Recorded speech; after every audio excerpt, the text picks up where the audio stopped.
Good afternoon. Thank you all for coming. I'm Professor of Director of the Stigler Center. We're happy to host Katharina Pistor for a talk on her book, The Code of Capital, How the Law Creates Wealth and Inequality. Thank you, Katharina, for coming. I'd also like to thank Professor Allen Overy at the college's Law, Letters and Society program for their collaboration on this event. Before we start, please note, we are on the record and live streaming, so please silence your phones. As usual, the views expressed by our guests are on their own, not those of the Stigler Center or the University of Chicago. As you may know, the Stigler Center promotes and diffuses research on regulatory capture and the various disclosures that special interest group report on capitalism. We have many initiatives, including our podcast, Capitalism, co-hosted by our faculty director, Luigi Vitales, and Kate Walder from Georgetown University, and our blog, from Martin Hellwig. There is also one event in particular I would like to highlight. Next Monday evening, November 18th, the Stigler Center and Davis Center are hosting a conversation with New York Times reporter Mike Isaac on his new book, Super Pumped, The Battle for Uber. So check it out and sign up on our website. Back to this afternoon. We look forward to hearing Katharina's insights. But first, let me briefly introduce John Levy, who will formally introduce her. John is Professor of U.S. History, Fundamentals, Social Thought, and the college. He is also Faculty Chair of the College Law, Letters, and Society program. Associate Faculty Member at the Law School, and Senior Fellow at the Society of Fellows in the Liberal Arts and the college. Please join me in welcoming John Levy.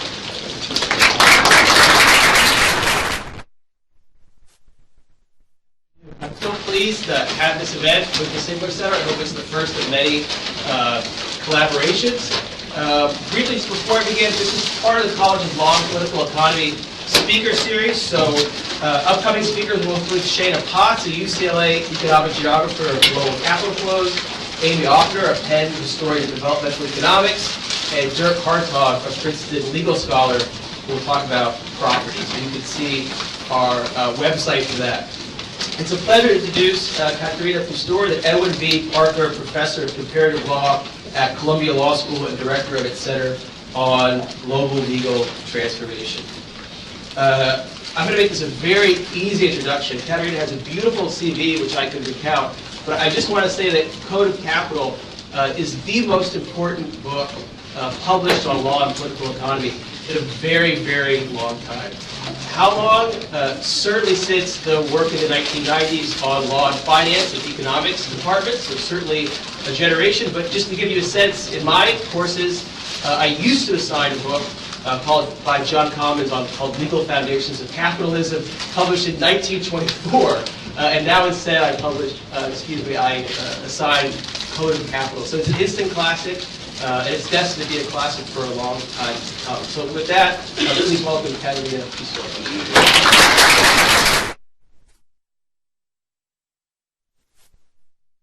Sure, can you hear me in the back? Is it loud enough? Very good. Okay, so thank you so much for the kind invitation and the introduction. I'm really thrilled that we worked out this collaborative meeting today so I can talk to a broad audience about this book. The Code of Capital, you can see it here, it's outside. I'm happy to sign afterwards. It's also a Kindle edition if you prefer that. Since we don't have much time, I just want to go right into the core argument that I'm developing in the book. So what is capital? What is capital? And of course, this question has been asked many, many times and answered in different ways. One of the most familiar ways in which capital is still defined is it's one of two factors of production, right? Capital and labor. I'm basically following folks who have tried to talk about capital as a particular type of asset that can generate wealth. Right? So somehow something about capital gives it the ability to generate wealth over time and even to maintain wealth over time. So I'm looking at this, and I'm an institutionalist, and I'm a lawyer, and I'm saying, well, what gives capital this kind of capacity to produce wealth and to retain it over time? And I'm saying, well, there are probably four attributes a simple asset needs to be flipped into a capital asset. So at the most basic level, I would say, give me any object, any promise to future cash flow or any idea, and with the right legal coding, I will flip it into a wealth-generating or capital asset. Right? So the question is, how do we get there, and what do we need? So a capital asset needs 4 attributes, as I argue in the book. The first is the holder must have priority rights to the asset and the income it produces. Priority over everybody else. So we rank claims. Some have better claims, stronger claims, and some have weaker claims. The second is that we want to make these claims durable. We want to extend them in time so you can create kind of an incubator that allows capital to grow and produce wealth. The third is that these priority claims and durability claims are valid against the world. They are universal. So these are not only contractual agreements that you make with another party who might be bound by your agreement, but more generally, this is something that will be enforced against anybody who comes along, whether or not that person has been at the bargaining table when the deal was struck, or even knew about it. Right? Universality means you have to know. And then last but not least, I'm listing here convertibility, which is particularly important for financial assets. So one way to think about convertibility is that for financial assets, you need to have convertibility to obtain durability. Why is that so? So I'm not talking only about the ability to transfer an asset or assign an asset, but to convert it into different types of assets. So what we want is safety, right? In financial crisis, we want safety. What is everybody trying to do in a financial crisis? Everybody's trying to flip an asset, a financial asset into cash. Basically to lock in past gains before the assets lose their value. So convertibility, access to central bank liquidity, access to dollars, access to euros, yen, Swiss francs is what we really want in a financial crisis. There's of course an interesting political economy story behind that, and that goes also back to the legal construction of finance and capital, which is that only the state can guarantee the nominal value of the financial assets it issues, right? In particular of currencies, all privately issued assets can lose their nominal value, and you can see prices just go down in a spiral, and the only asset that you can then get to retain good nominal value, not the real value that can of course be inflation, is cash. So here, these are the 4 attributes. That's important to remember. It's priority, durability, universality, and then convertibility. In particular, we're talking about financial assets. So what are the types of legal institutions that have conferred these attributes on different types of assets over time?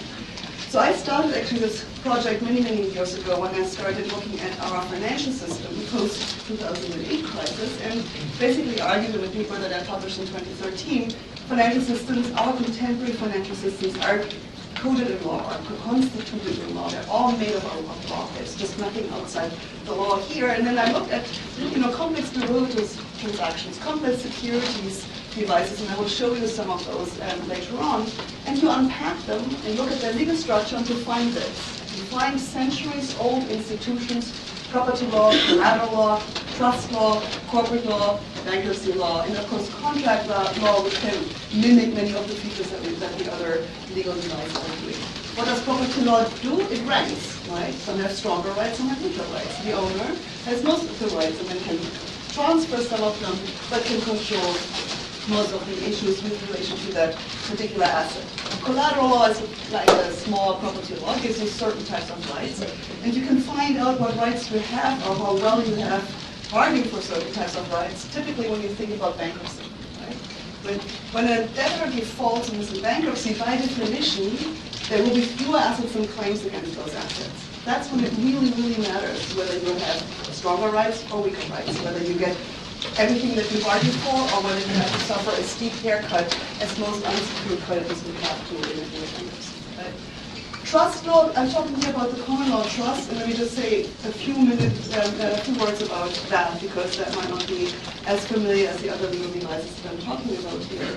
So a trust is really an ingenious device that was invented sometimes in the 12th century and then reconstituted a little in the 16th and 17th century. It's a triangular relationship. So suppose I am a father, and have some land, and under mandatory primogeniture rules in England at the time, I had to leave all my assets to my firstborn son. If I had a second-born son or a daughter and I wanted to leave some assets behind for them, I could not do this by a will, because this was mandatory law. So to get around that, to arbitrage around mandatory law, I could basically create a trust, which would say, I'm going to a country solicitor, to a lawyer, who draws up a deed, and we say in this deed, I will now transfer a formal title to a particular piece of land that I own to my younger cousin, who hopefully will survive me. He's now the trustee. He has formal title but no economic benefit. He holds the land on behalf of my daughter, who gets it when I die. Right? So we have now separated formal property and economic benefits, current use, which is still me, and future use by my daughter when I die. And the trust has particular additional features which are interesting and widely used today, both for securitization but also for tax avoidance, namely that we can fend off too many creditors, and that's what gives us durability. So when my creditors, I'm the father and have transferred formal title to a piece of land to a trustee, to my younger cousin, when my personal creditors come running and want to enforce against my land, I would be able to say, not this one, because I no longer own it. I transfer property rights to my cousin. When the personal creditors of my younger cousin come running and want to enforce against this land because he owes them something, he can say, no, I do hold formal title, but I don't have economic benefits. They will accrue only to the daughter of my cousin. And when the personal creditors of my daughter come running, she can say, I don't have any assets yet. Sorry. That's how we protect assets behind legal wheels and too many creditors. That's how we create an incubator so that they can grow. Corporate law can do something similar because corporations are legal entities, right? They're legal entities, legal persons, as we say in the law, which means that they own their own assets. So once shareholders have made a contribution, the assets that the corporation holds, the financial assets it holds, the objects that it produces, other profits that it makes, are owned by that legal person, not by the shareholders. The shareholders have a share, but the assets are owned by the legal person. Which means, again, that if the creditors of the shareholders want to enforce, they can get the share. They can't get the assets of the corporation. If they want to have the assets of the corporation, they can liquidate the corporation. You have to put the legal person to death to get your hands on these assets. Again, by separating the assets of the personal creditors of the persons who own the company, the shareholders, from the assets of the company itself, you can divide assets and you can give them longevity by the durability. Bankruptcy law, I explained before, is basically the asset test for what kind of legal rights and priority rights we have created early on. But bankruptcy also can create priority rights itself. It could certainly rank different rights, but typically maintains the ranking that we have bargained for or established prior to bankruptcy. But if you heard something about bankruptcy safe harbors, you also realize that we can create special types of rights that give privileges to some type of creditors that others do not have, and that have the effect of almost giving them a property title. And then contract law is mostly a bilateral agreement, of course, but contracts too are legal instruments, because if you want to have a contract enforced, you have to play by the rules of the law. Right? You can't contract with a minor, you can't contract over certain types of things, you have to meet certain minimum standards, but more importantly for my purposes is that the contract law can mimic many of the features. It can also do ranking and other things, and I'll show you that in a second. So why do we need law for all that? Why can't we have these attributes of these assets without law? What is it about the law of the state that comes into play here? So what I'm basically arguing is that what we need is enforceability. To have a credible commitment that we have these priority rights, that we can extend them over time, that we can enforce them against the world, that is that they are universal, or that I have actually a claim to convert my asset into a safer one. I need to be able to enforce that claim. And I have to tell others who might be buying this claim from me that actually this will be enforceable. So enforceability is key, so we need access to some kind of authority with coercive powers to ensure that these things will be enforceable, and that's what we tend to call the state, because the something else, but that's how we define a state that has basically monopolized the means of coercion and can lend them to certain purposes. Now, what I want to be clear about is that I'm interested in the particular way in which law in the state is used for the purpose of this book. So most people, of course, think about law as some kind of top-down order. Right? The state comes and tells you to do something or not to do something. Criminal law prohibits you to do certain things. Regulation comes in and interferes with private organizations. And very often the state is also depicted as an entity that interferes with something that is a natural market. Now, from my point of view, there is no such thing as a natural market. It's all constituted through the kind of devices that I was talking about. But apart from that, it's really clear to separate different dimensions of the state. Top-down ordering does exist, but it's not all that states and state law do.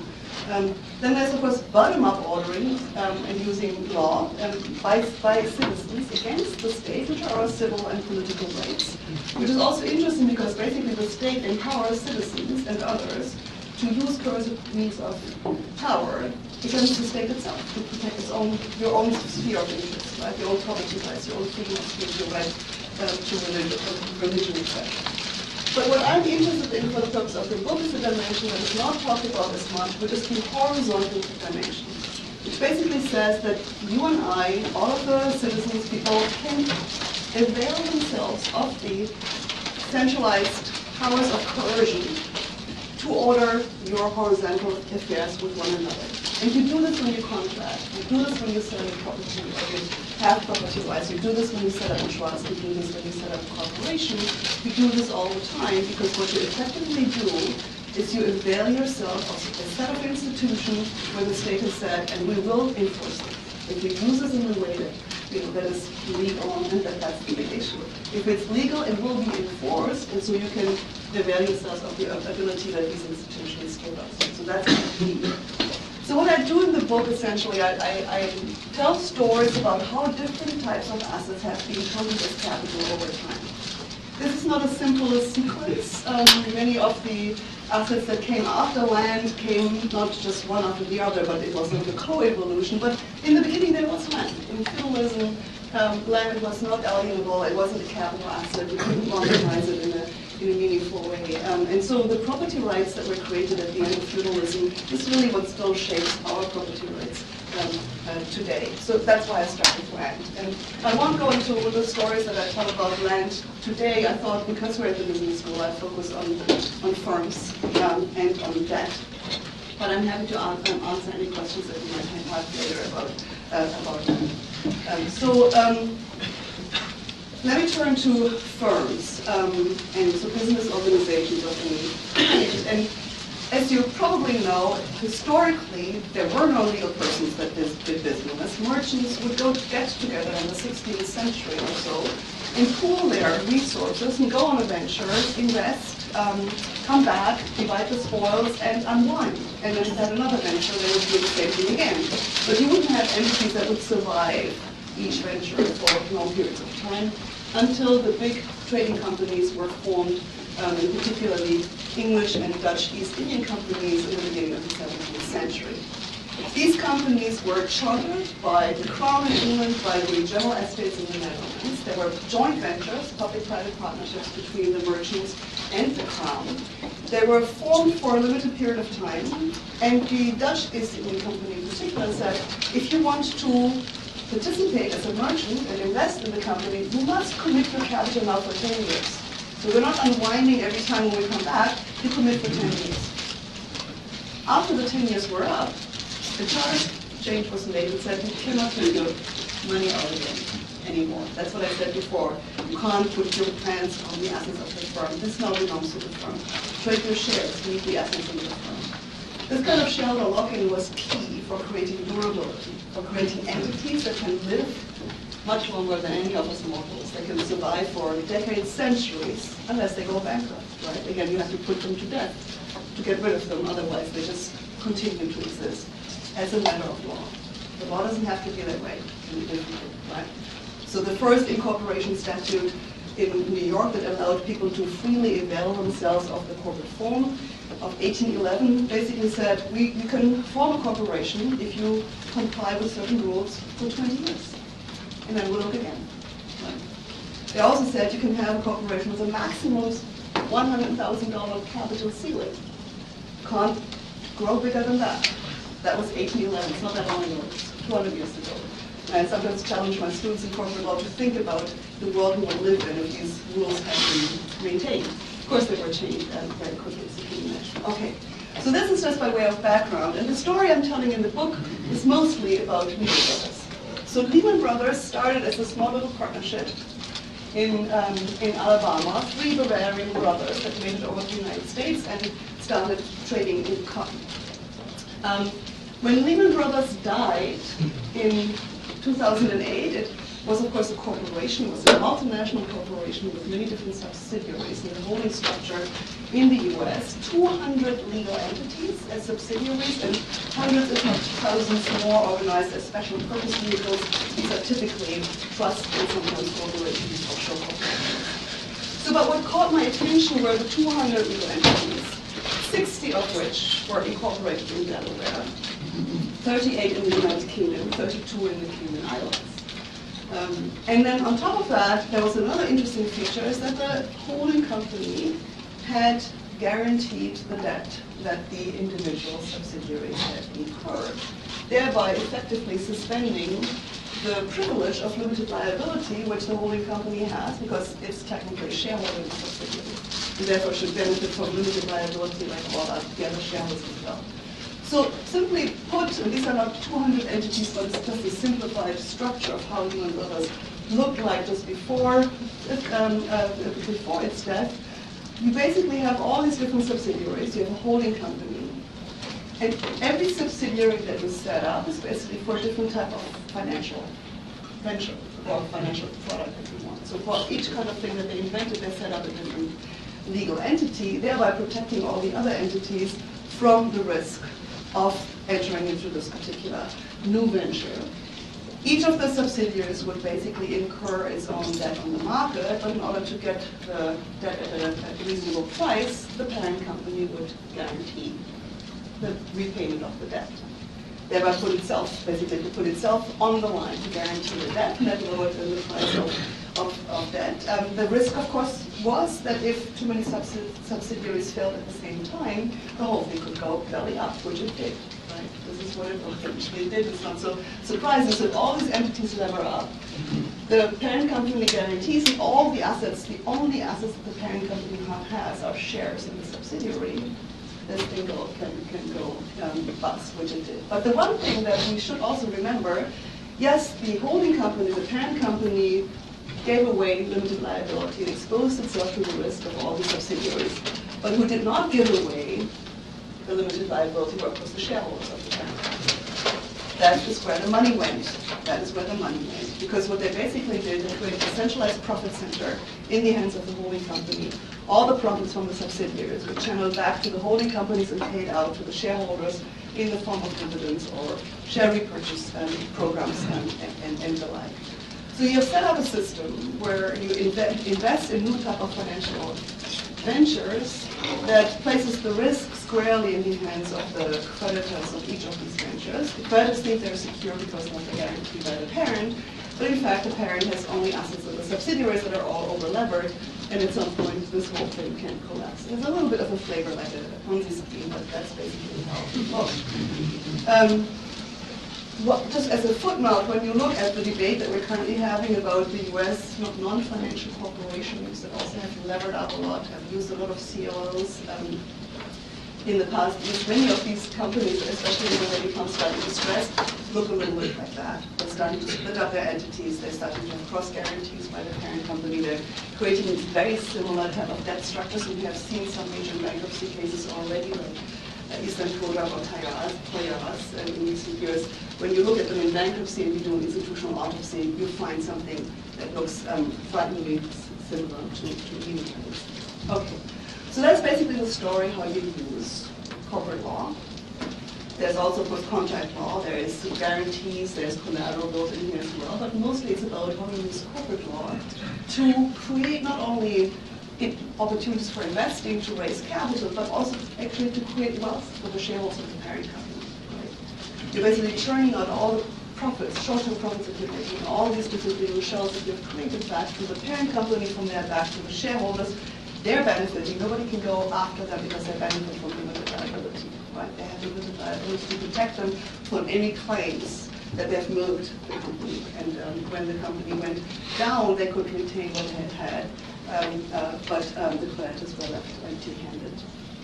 Okay, so that's that story. I'll tell you the second story about debt, and then I will go to 2 or 3 more important topics. I want to talk about globalization. I want to talk about the role of the lawyers, and I want to talk about political economy. So that's why I'm speeding up. Again, if you have, maybe I should just ask, if you have a clarifying question, or is it so far, are you on board with what I'm saying? Okay, let me just move on then. So when I talk about debt, I'm talking about the other, probably most profound institutions for the system that we call capitalism. I think corporations or legal entities are one. Debt and the particular debt structures that we have created over time is another. Historically, you could not transfer debt from one person to another. Not even as a creditor could you transfer a claim against a person against somebody else. We have some historical evidence since the 12th century from Geneva that people started doing that, basically writing that somebody could pay back an IOU, a note, to either me or my assignee. So I could assign somebody else as the one who would receive that. And then over time, we found different, again, legal tools to put these little notes on legal steroids, if you like, which basically meant that they became fungible. You could protect them against the claims you would make out of contract, for which these notes have been used as a means of payment. So basically, you create something that is privately issued but very money-like, and therefore highly fungible, and becomes an important means of payment. These are the bills of exchange, of course, that were used for long-distance payment, but also for national trade in particular. But the story I really want to tell you here is a story that happened just before the crash of 2008. It basically gives you a very simplified, highly simplified version of the securitizations, collateralized mortgage obligations, and CDLs that were stacked on top of that. And I'll just walk you through this, always emphasizing the legal structures behind that. So in the left-hand corner on the slide, you have these little houses. These are owned by homeowners in California, right? So these are homeowners who want to buy bigger houses or newer houses or just want to have a house. And they turn to a bank or some broker. In this case, it was New Century, which was an important mortgage originator, a very aggressive mortgage originator, which went bankrupt already in the spring of 2007. That was like 1.5 years before Lehman Brothers went under. So New Century and other brokers like it would basically originate mortgage for many homeowners, give them a loan, and in return get a contractual claim for repayment plus a mortgage, which is basically a collateral and interest against the house. So if the loan is not being repaid, you can enforce against the house, evict the homeowners, take the house, put it on the market, get the cash, and go home. Ideal, that's the idea. So as long as housing prices go up, you're totally safe. If housing prices go down, you're no longer safe, right? So this is where we started. Now, New Century originates thousands of mortgages and then takes them all together and sells them wholesale to a big bank, in this case Citibank, which is in New York. So we have mortgages in California, land in California, the interest against the land, the cash flows from the loans backed by security, backed by the mortgages are sold to a New York-based affiliate of Citigroup, which then throws all these mortgages in a trust, right? I talked about sort of the father who wants to leave some assets for his daughter and uses the trust. It's the same kind of thing. Only we have to relabel them. So the affiliate of Citigroup that sets up the trust is this trust sponsor. That's like the father in my example, right?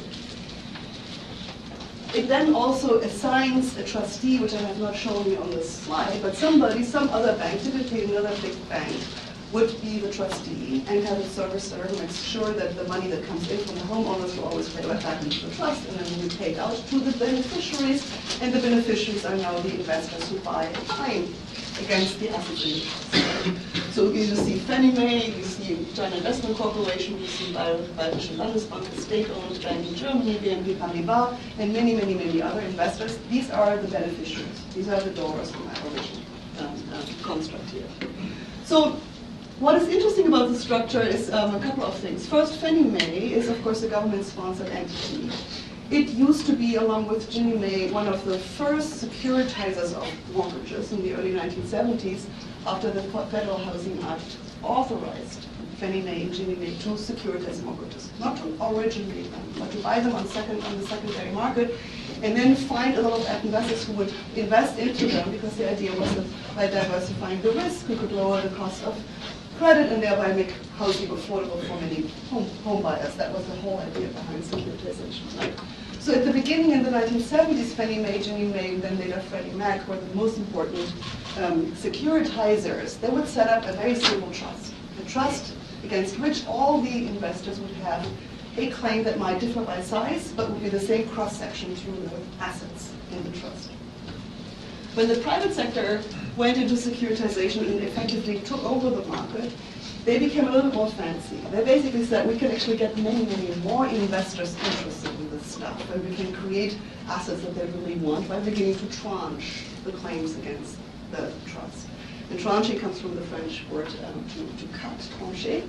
And it basically means is that we're creating different types of interest. We're saying some have a senior tranche. They will always get the first cash flow that comes in, will always be satisfied, and others get a junior tranche, and they will get only if something is left over, right? And conversely, if there are losses, then the juniors will have to suffer the losses first before any losses will be accrued by the senior tranche holders. And then you have different types of mezzanine tranches. All this will be negotiated with rating agencies. They will rate the stuff. Some are AAA, some are B, and everything in between. And then you can see who buys what. Sort of some investors really want to be secure. They want to have safe assets. They buy senior tranches. So this is what Fannie Mae does. It no longer originates these trusts or these securitization, or creates these securitizations. It buys into them, and thereby also funnels a lot of cash into the entire machine of securitizing, because as a government-sponsored entity, it can raise funds on global lending markets everywhere. So the money comes now in, they buy the senior tranches. China Investment Corporation, sovereign wealth will buy senior, Bayerische Landesbank, state-owned entity buys senior. Then there are a lot of people who want to have junior because they like risk, and they like the higher yield that comes with the risk, and they hope that they can get out, right? The real problem on a mass on a system that was trying to produce these securitizations really like a mass market, because this was all generating fees at each step along the way. You had to have these mortgages come in, you put them in the trust, you have to find investors, you have to throw this out, you have to place every tranche for the system to work. But you didn't always have investors for the lower mezzanine tranches. They were not safe enough for those who wanted safety, they were not risky enough for those who wanted yield. And so what the industry did effectively, it cloned its own buyers. How do you do this? You set up an entity, you have somebody who sponsors an entity. This time in the Cayman Islands, it's a little corporate entity in the Cayman Islands that raises funds from investors by saying, we will now invest into thousands of lower mezzanine tranches in different securitization structures. By pooling them together, we can again begin the tranching exercise, because we can convince the rating agencies and the investors that not all of these claims will fail at the same time, right? So you can again have maybe not AAA but AA claims against this pool of assets, and then you go down, so you have safer claims, you have less safe claims, and then you sell them to different groups of investors. So the same stuff that used to be like in the B range or lower B range in the first securitization structure, now after some reshuffling, becomes stratified, and some of that is A or AA, and some of that is, of course, again B.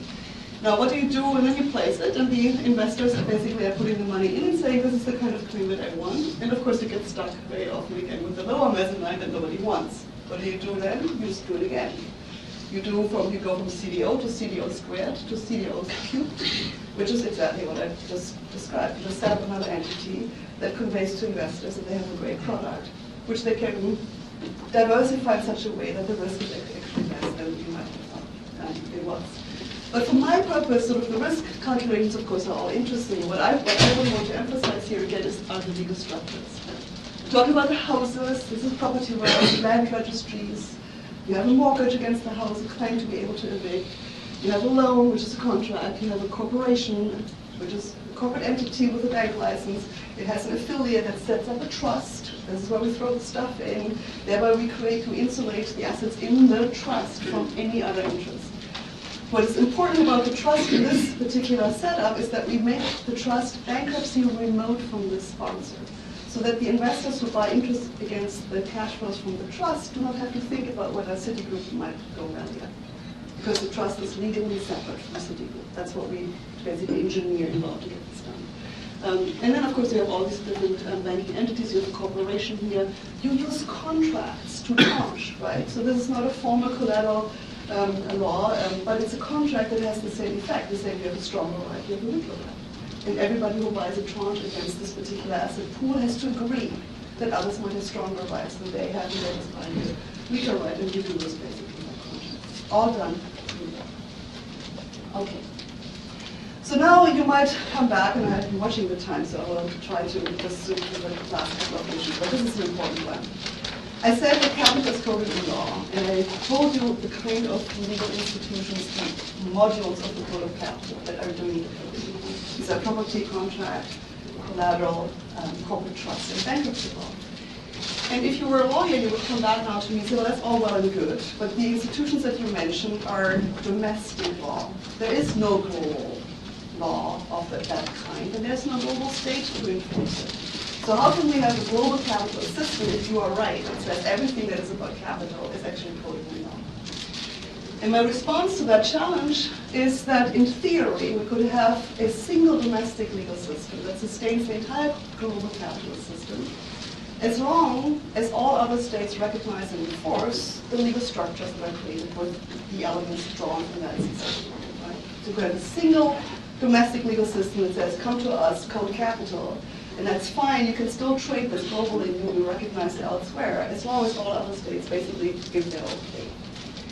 In fact, we have a global capitalist system that is not sustained by only by one, but by two legal systems for the most part. And these are the laws of England and the laws of the state of New York.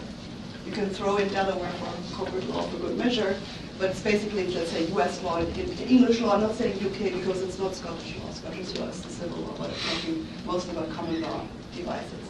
That's basically where, and just throw this in, this is of course where the still two major global financial centers are, London and New York, and where you would find also the top 100 global law firms that have an office in more than one jurisdiction. They're all Anglo-Saxon names. They all are either from England or New York, or they've all merged with a German or French or Japanese or whatever firm. So global capitalism is really very much the expansion of legal practices from England and North America to the rest of the world, using institutions to make sure that they stick.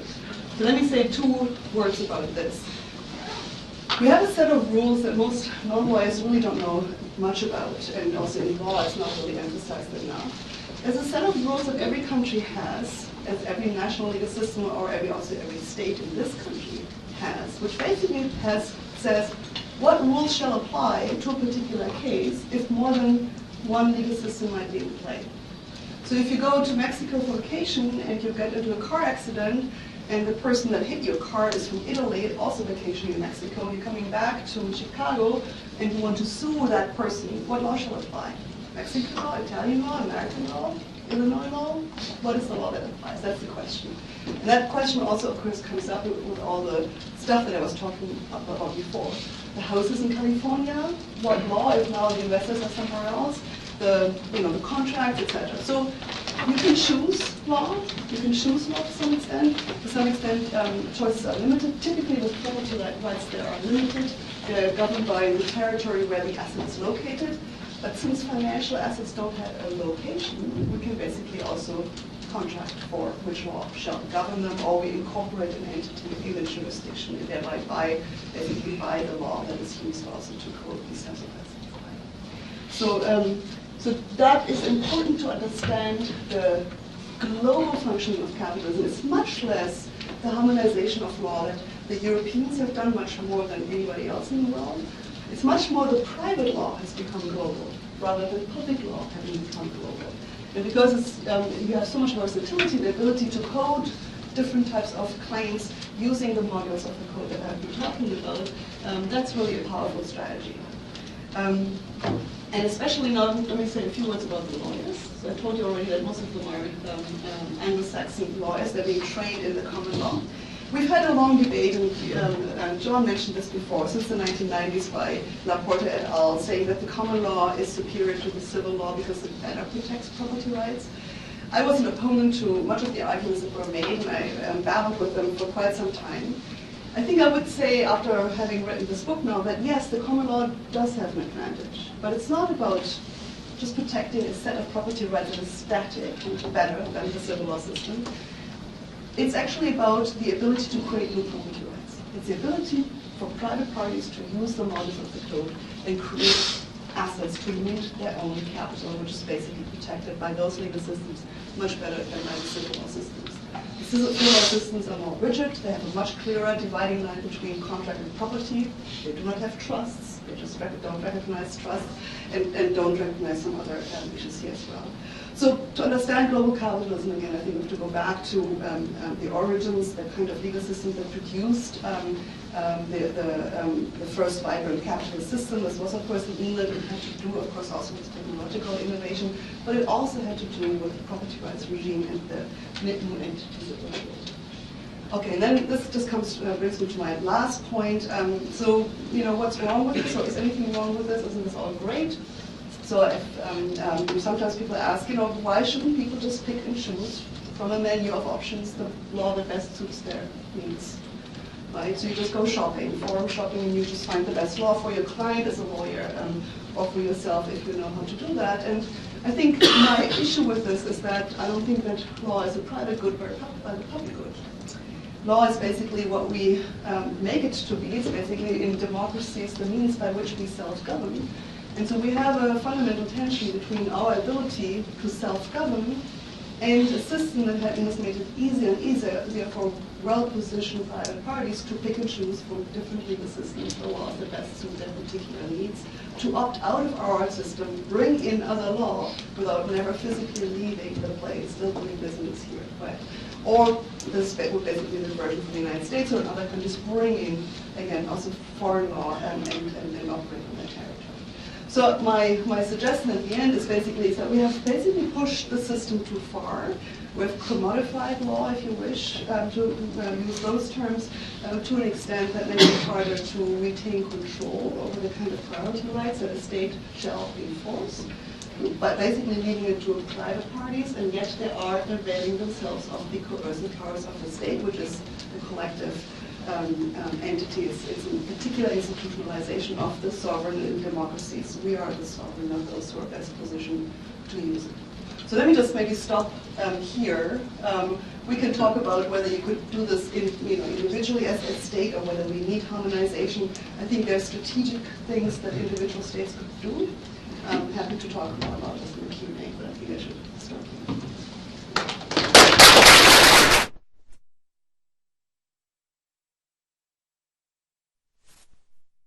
So we have time for questions, but please wait for the microphone because we're recording.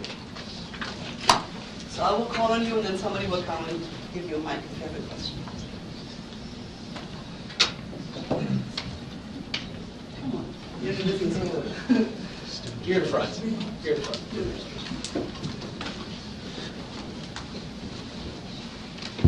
Hi, thanks very much. So I understand the last part, the need for rebalancing. So I learned a lot of good things about the system right now, but I understand what are the imperfections we want to fix and why taxes aren't enough.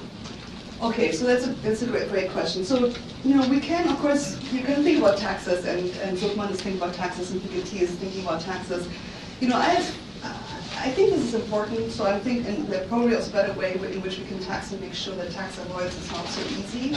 But from looking at the way in which capital has been coded over centuries, I think there are two issues for which lawyers have basically honed their skills for centuries. Tax avoidance and getting around usury rules. I mean, every kind of transaction they've imagined and come up with. I think we just have to know that if we do this, the next move will be arbitrage. There will always be this kind of arbitrage. Because in a system that is so deeply regulated and legally coded, having a way to get around the cost of a particular legal regulation or rule is actually a major competitive advantage, right? So it's actually key to get this. So I think the ex post redistribution through taxes doesn't get at the core. And I think the core for me is that people can basically put their own assets on legal steroids by their own choosing, which almost automatically gets the endorsement from the collective, which I would call the state. And they basically have to rely on that because only this is the only way in which they can get enforceability. So my problem is basically with this almost blank check that we have written, and mostly written over the last couple of decades by changing these comparative law rules that allow you to pick and choose in different jurisdictions, whatever you want to do, thereby gaining legal certainty that you can do this and will be enforceable and not having to look left and right again. That's the source of wealth creation. But it's a public source. It's not just your skills. You have better lawyers. You have to hire really good lawyers to figure this out, right? But it's for your own private benefit, your private wealth. And it does come at the expense of the rest. And I think where I see sort of the manifestation of this expense is mostly in our political world right now. To put it really bluntly, I think, when you think about the Brexit referendum in England, people voted for Brexit because they felt that they had lost control of their own destiny to some extent. And I think many people in the US also who just go to the fringe parties feel that we have to regain control over our destiny. And for the folks in England, I would basically say, or in the United Kingdom, you're blaming Brussels, but maybe you should have looked to London. That's where you lost control, much more so than in Brussels. But, okay. So you talked about after the bankruptcies of Toys R Us and other corporations, you can sort of see the evidence of the cost guarantees with the parent company, and that's only sort of evident after the fact. I'm wondering if you've thought about ways that regulators can potentially monitor this more in real time, particularly for the actual financial corporations, given the systemic risk implications. Yeah. It's a good question because it would be really helpful if we knew where this risk is building up, if we had better information about that. But it would of course also impose a lot of costs on these companies, right? You would have to have other types of disclosure, more disclosure, much more monitoring, basically, by regulators. And I think, we live in a world where most people say, we regulate only if there's a clear market failure. We're trying to do some preventive regulation in finance because we're worried about depositors. But in part also by adopting these rules, we have pushed the system into the shadow banking system, and what I described for the non-financial companies, basically the shadow banking system migrating to the balance sheets of ordinary corporations. I think that's what's happening right now. And I do agree with you. We need different types of regulations, and we might also need a different type of monetary policy there, because it is by pushing the boundaries of what you can use as a collateral that you can produce more and more instruments that create the appearance of safety first in the hands of investors, but that might just by a closer scrutiny look more like a Ponzi scheme than a real type of investment. But we haven't really found, I think, both the conceptual grounding yet, or it's at least not that widely shared yet, and certainly not the policy tools that you do. Yes, and then there's Hi, thanks. I guess it's a sort of a two-part question. I'm sort of getting the sense that the complexity of the legal structure inherently comes with some added risk. And then I'm thinking about that last debate that you alluded to between common law and civil law. And the common law's benefit is that it has this flexibility of recognizing property rights. Does that mean that the flip side is that this kind of flexibility comes with a proneness to more complex legal structures, which brings on this added risk? And if that trade-off is so, how do we think about the right way to fine-tune the legal system to kind of get at what we're, balancing risk with safety? Yes, I think your intuition is exactly right. Is that when you have this kind of flexibility, it gives you much greater opportunities to just design new assets from scratch, but also to arbitrage around rules that are trying to create greater safety of the system. And what do we do about this? And I think what we have to realize is that the exposed regulation top-down, basically putting more rules in place, is only a temporary safeguard, right? So when I talk to the practicing lawyers in New York, they basically tell me it's just a matter of time for them to move to mute the effect of any public regulation. You just take these elements of the codes and you're trying to find other ways to reduce the cost of regulation. When you think of some of the big innovations of Dodd-Frank, like skin in the game, so that they are exposed to the risk of a securitization structure, they're all getting around that already, right? And it's something, I think it's really hard to regulate or to get a hold of, because in part we want to have the vibrancy of a market economy is also part of sort of designing different kinds of contracts, finding new ways of organizing our lives. That's great. But we also have to keep in mind that all the time we're trying to invoke, at least in the expectation that you can enforce it, invoking state power, which is this collective good that I'm talking about. And so some of the solutions I'm basically saying also more decentralized than top-down regulation, but just putting some sense into the wheels in terms of whether or not this is all enforceable. It might not be. So until 2000, it wasn't really clear whether a wager, a speculative asset, where you had no exposure, no risk exposure, was enforceable. Only the 2000 Commodities and Futures Modernization Act made it absolutely clear that this was now enforceable, overruling a centuries-old rule from the common law that says wagers are not enforceable. They weren't illegal in the sense that you go to jail, but you couldn't just enforce it. So that's a kind of pushback that I want to employ, saying, well, let's just go back to saying it's not all enforceable. There's legal uncertainty. If you want to do this, try it, but you're on your own. Courts may not enforce, right? And I think that would be sort of, if strategically done, more effective than trying to, again, define something to top-down regulation, having to invest in regulators that have to monitor that. These costs are too high to be impacted. Yes. Hi, thanks for your time today. You mentioned 4 factors at the beginning over which capital accumulates, so there's land, debt, and something else. Do you see any new forces emerging that might redistribute capital, specifically relating to technology and data? Yes. So data is my new project. So the assets that I discussed in the book are land, debt, firms, and know-how, intellectual property rights, right, including the legal encoding of the genetic code. I do have a chapter where I talk about the question whether the digital code might replace the legal code as a mode of social ordering, which is part of the data story that we have to explore, right?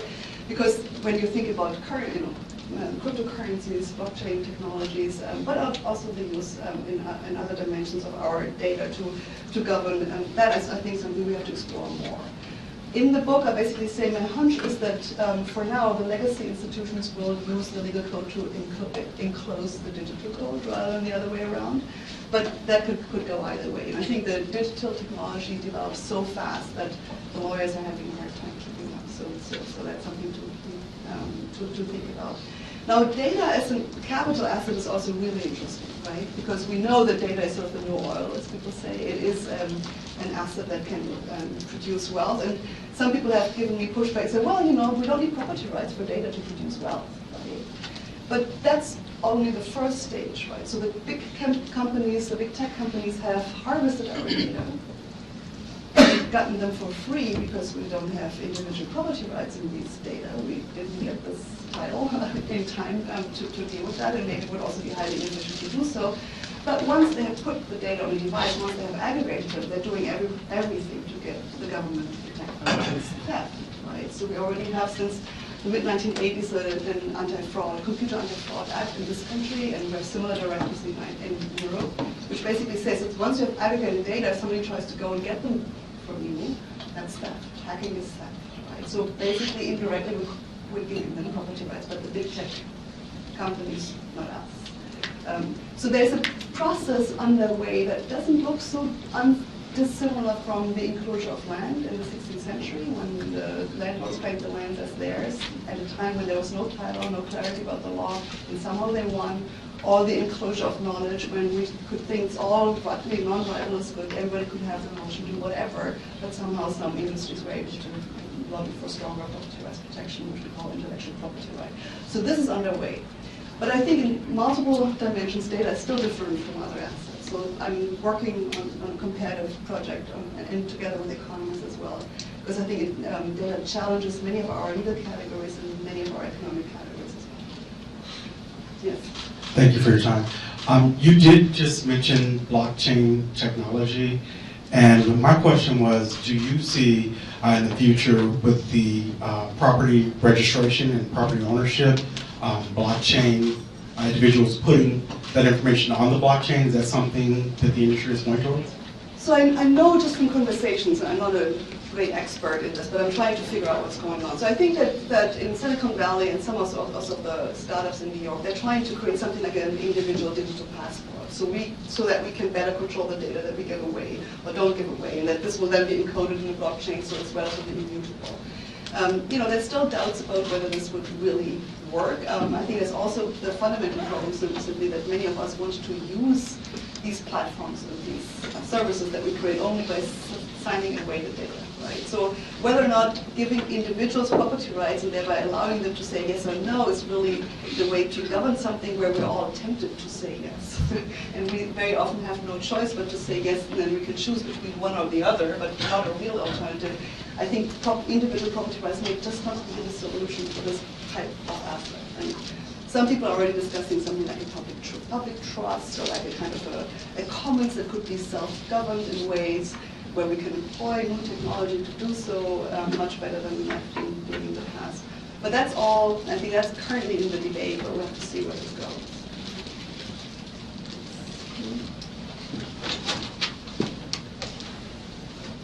Can you talk about the role of the military and the police when you're talking about enforcement of, the legal aspects of capital? Well, I think, yeah, so that's an aspect that I don't directly address in the book, although one could expand it further to that. I mean, so what I'm interested in is mostly the very basic institutions of enforcing contracts, property rights. But there's more to that, right? So I alluded to this a little bit when we go back to the enclosure of land, for example, in England in the 16th century. So there was a battle between the landlords and the commoners, because the landlords at some point would just build fences and hedges and wouldn't let the commoners back on the territory. And they would break the fences and break the hedges, and they would call it rioters, and they would call in the police. Right? That's sort of the dynamics you can see.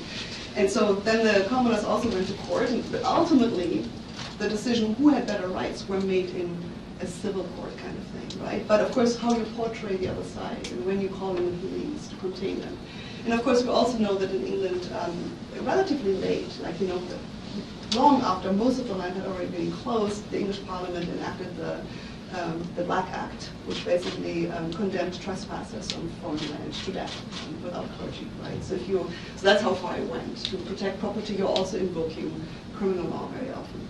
You can see similar dynamics in the land disputes in the settlers' colonies in North America, New Zealand, Australia, where of course these were in part war zones, but where also the settlers basically banged on the fact that if they got into disputes with the indigenous people, the crown would bail them out. They would send the soldiers to help them rather than the other side. And that's part of the speculative land deals that they engaged in. So and you can push this further, right? Sort of, are we actually only just enforcing our private contract in a civil court, or to what extent can some people also mobilize the coercive powers of the state, the police forces and the military, to enforce their rights rather than others? And I think this has always been part of the story. It's not something that I expand on very much in the book, but it's in the background. I think we have time for one more question. Yes, in the back. Have you seen any cases where countries are able to develop large-scale capitalism without the influence of Anglo-American legal practices? Yes, of course. I mean, so I don't want to overstate this. It's not that you can't have it without Anglo-Saxon capitalism, but the degree of flexibility that you get, the innovative capacity that you get is much greater in a common law system. Germany, France, Italy, all continental European countries developed institutions that were similar, sometimes, of course, in dialogue with one another. Long-distance trade began in the 14th, 15th century, so they informed one another. And not all innovations came from England. So double entry bookkeeping is Italy. The first partnership system is Italy. The corporation as a legal entity goes back to Roman law, wasn't used for private stuff, but for others. So I don't want to, and I say that in the book, I just oversimplify it here. So you can have non-common law capitalist system. They also have property rights of contract. They don't have the trust. The only thing that they don't have is the trust, but all the other institutions they have. They typically, what these countries did, and I think that's the real important difference, they suppressed the private legal profession much more than what happened in England. So you have a very robust private legal profession that serves private clients since the 13th, 14th century in England. In Prussia in the 18th century, they halved the private legal profession because they're afraid that they just do really crazy things.